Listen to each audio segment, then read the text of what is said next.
So hi all, I'm Elliot. I'm not a professional photographer or anything. I'm just a dad who likes tech, and I just want to remember the ordinary moments with my family before they've grown up. So for the past 6 years, I've had the Ricoh GR III as my primary camera for capturing family precious moments. And if you're interested, I have a very personal video about the Ricoh for this purpose. But in 2025, I thought I'd try a bit more video as well. So I picked up the DJI Pocket 3 and got a great chance to put it through its paces in Hong Kong. Now I'll admit that the iPhone is good enough to capture everything at this point, as with most modern cell phones, particularly if you don't want to carry any extra gear. But about a decade ago, when I picked up my first interchangeable lens camera, I remember being blown away about how much better the photos were than my iPhone at the time. This video is all about how I think the Ricoh GR III and DJI Pocket 3 together is kind of the best combo right now for capturing everyday life for yourself or with your family. Now these are expensive cameras. I don't expect you to just kind of pick them both up on a whim, but if you had one and you're trying to complement the other, this might help you in thinking about how you could best document the chaos, the quiet, and kind of everything in between in a way that just fits into busy family life. So I'll start off with pocketability. When you're chasing little kids, it matters. The Ricoh GR III slips in the jeans, front pocket of a shirt, the side pouch in a bag, just like a phone. It's so tiny, but still packs an APS-C sensor that packs a lot of punch in low light. The DJI Pocket 3 is also more of that as well. Fits in short pockets, the same front pocket of a shirt, that same side pouch. That means I'm actually much more likely to bring them out with me to places like the park, the grocery store, the library, and with kids, with family, especially when they're younger, you do need your hands as free as possible when you can. And it's super easy to just stuff it into your pocket at a moment's notice when you need to react to something happening with your kids in front of you. I just go out, the camera comes with me. I don't overthink it, to be honest. Where's that? So now I fit all of these things into this Peak Design Everyday Sling 38. If I'm actually shooting something, I have the Pocket 3. I can attach it to this Falcom F38 quick release plate that really makes it easy to access and just pull out and start filming at a moment's notice. But one or both of these come out with you super easily, and the most important camera, of course, is the one that you have with you. So the second thing is one-handed use, which is crucial for parenting, as I mentioned. When you've got a toddler hanging off one side of you, one-handed cameras are a lifesaver. And the GR3 is super easy to carry around and has a really solid grip, as you can see here. Your fingers just kind of curl around the camera in a way that your iPhone never could. I've been really lucky so far with the Ricoh, but I do have Peak Design's wrist strap here if I really want to pluck it on right away when I'm going to be holding it above concrete or something else. But usually I just kind of have this Peak Design puck here to kind of live in the moment, and if I need to use it, I just kind of strap on that wristband as needed. Pocket 3, it's actually even easier to hold than the Ricoh GR3, at least for me. It's pretty thin and easy to hold without any accessories, but I do have this Ulanzi expansion adapter that improves the grip even more. And I've threaded a wrist strap onto it. I feel like this Ulanzi adapter is actually quite robust and strong. Never had any issues with it. I normally wouldn't secure the wrist strap to an adapter like this, but I found I've had no problems at all doing it in this case here.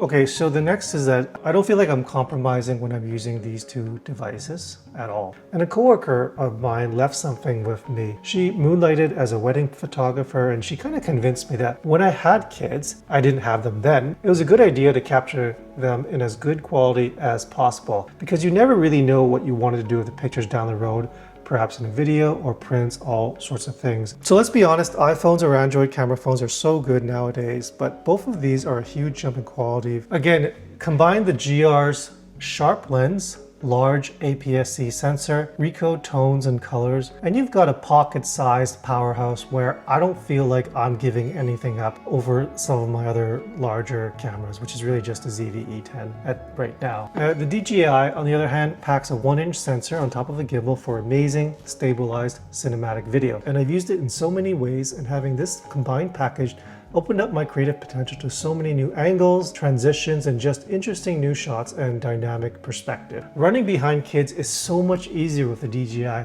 since I don't have to bend over.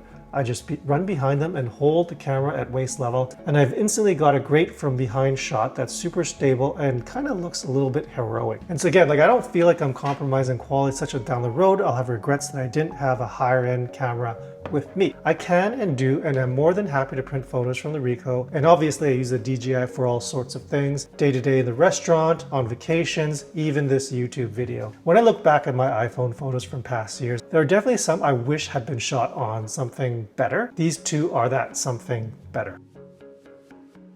Low light is the next thing I'll talk about. This again is tied to no compromises, but it is significant enough to me that I thought it deserved its own section. At least both of these cameras perform way better in low light than my iPhone ever did. The GR3 again has that big APS-C sensor, but not only that, it's got 3-axis sensor stabilization, and the camera handles high ISO beautifully, giving it this really nice grain to it. So perhaps it doesn't capture photos the way a full frame 1.4 lens could, which basically I think means you could see in the dark, but I'm also not fitting that in my Pocket either. And if that was my primary camera, I'd honestly just not take it out most days. And I had the Sony a7C before. It stayed at home most of the time except when I absolutely needed it, but this Ricoh I bring it with me almost as much as my phone. And what about the DJI Pocket 3? Honestly, the DJI Pocket 3 has a decent 1-inch sensor. However, one of the modes is a low light mode, and I've used that to almost see in the dark in situations where my family's walking back to the hotel in the evening, or if I'm eating food in a darker room, and I've generally had very good results that I've been super happy with. And with both of these, stabilization means I'm not afraid to shoot video at night with this, nor with the Ricoh. I don't mind using a longer shutter speed in the right moments. It doesn't end up a shaky, noisy mess. All right, so the next key element is fast startup. No fumbling, no lenses. Speed matters. Both these cameras power on fast.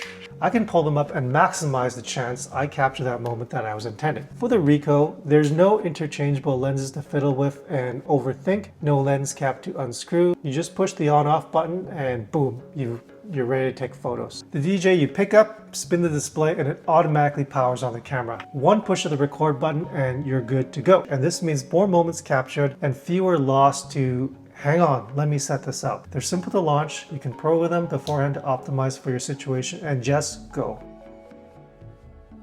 All right, so as much as I love these two, they definitely have their limits. The first one is neither of these cameras have any form of weather sealing. It is a bit of a compromise for the size. And I've been caught in the rain more than once in Vancouver, obviously, and had to stash them away. To be honest, it's probably okay in light rain, but these cameras are kind of expensive. I'm not going to risk it. I'm not going to push my luck. So in these cases, generally, I try to shield the camera with some kind of a weather cover, or I just let my phone handle it this time. The second drawback is there's no real zoom on this. So if you're hoping to capture kids running across that soccer field, neither one of these cameras are actually ideal for that purpose. You'll need something a bit more specialized. The Ricoh is fixed at a wide-angle 28mm lens with some software crop functionality. The DJI is 20mm focal length that can also digitally crop, but in both cases, they're not a substitute for a real telephoto lens. So either way, you're going to be pretty far from the action, and if you want to have that kind of specialist moment where you get your kid,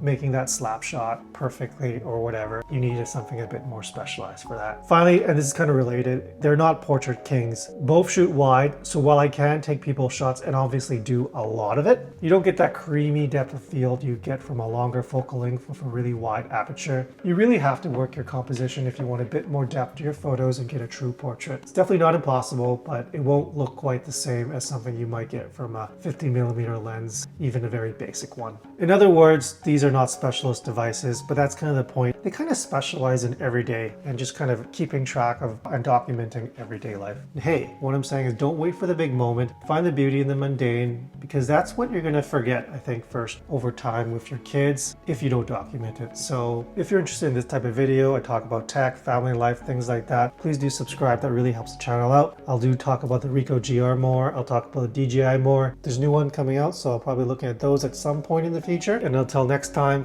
peace.